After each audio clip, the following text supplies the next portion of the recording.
কোম্পানির 7 তারিখের আর 5 তারিখের সকালে একটা ভিডিও আছে, যদি দেখেন কি মানবতার জীবন। লাশের উপরে লাশকে আমরা নিক্ষেপ করা হচ্ছে এবং পোড়া দেওয়া হচ্ছে।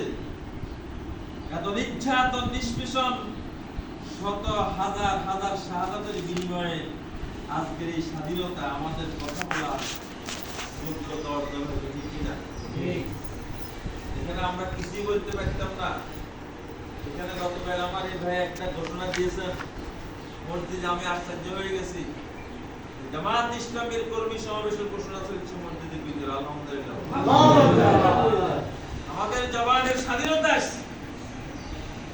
সম্মানিত উপস্থিত ওলামায়ে কেরাম, এই দিদিকে আমি যে কথাটা বলবো, আমরা ওলামায়ে কেরাম দ্বারা নামাজ প্রতিষ্ঠার ব্যাপারে, সমাজ প্রতিষ্ঠার ব্যাপারে আমার শাহাদাত থেকে আলোচনা করছি, এটা সাপোসিয়া এনাফ, যথেষ্ট। এর পাশাপাশি আমি যে কথা বলতে চাই, আমরা ওলামায়ে কেরাম যারা, আমরা আমাদের যে মর্যাদা, আমাদের যে দাম, এটা ভুলে গেছি, ঠিক না বলেন? ঠিক। আমাদের দামটা আমরা ভুলে গেছি। এই পৃথিবীতে আল্লাহ রাব্বুল আলামিন হাজার হাজার মাখলুক তৈরি করেছেন। এই মাখলুকের ভিতরে শ্রেষ্ঠ মাখলুক কে? কথা বলেন। মানুষ। হাজার হাজার মাখলুকের ভিতরে শ্রেষ্ঠ হলো মানুষ। আর এই মানুষের মধ্যে কত রকমের মানুষ আছে? হিন্দু আছে, বৌদ্ধ আছে, খ্রিস্টান আছে, নানা জাতির মানুষ আছে, ঠিক কিনা বলেন? ঠিক। কাফের আছে, মুশরিক আছে, মুসলমান আছে। আমাদের দামটা দেখেন,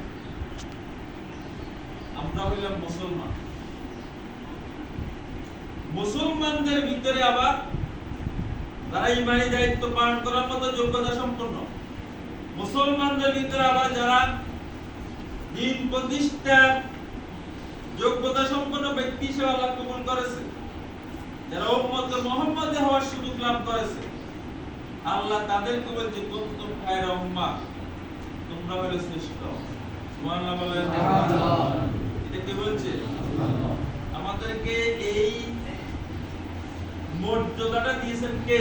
আল্লাহ। কুনতুম খায়রা উম্মাহ, তোমরা হলে শ্রেষ্ঠ জাতি, উম্মত মুহাম্মাদী শ্রেষ্ঠ, রাসূলের ওয়ারিস যারা তারা শ্রেষ্ঠ।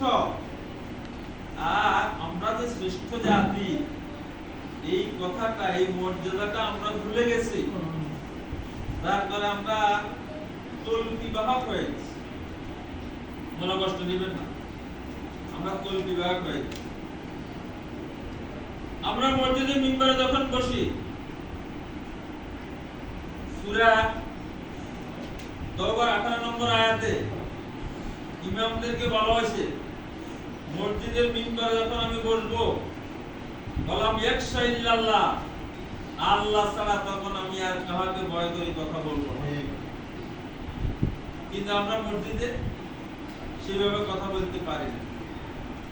এখানে আরেকটা বিষয় মনে করি, এই মসজিদে জুমার দিন কথা বলার জন্য যে প্রস্তুতি দরকার, আমরা অনেকে প্রস্তুতিও গ্রহণ করি। আমি অনুরোধ করি, এখন থেকে কথা বলার সুযোগ এসেছে, প্রস্তুতি নিয়ে আমরা মসজিদের মিম্বরে কথা বলবো। এই দেশের মানুষ এখনো ওলামায়ে কেরামকে ভালোবাসে, ঠিক কি বলেন? ঠিক। আমার মসজিদটা ছোট্ট, আমার এই ভাই ছিল জঙ্গলের ভিতরে।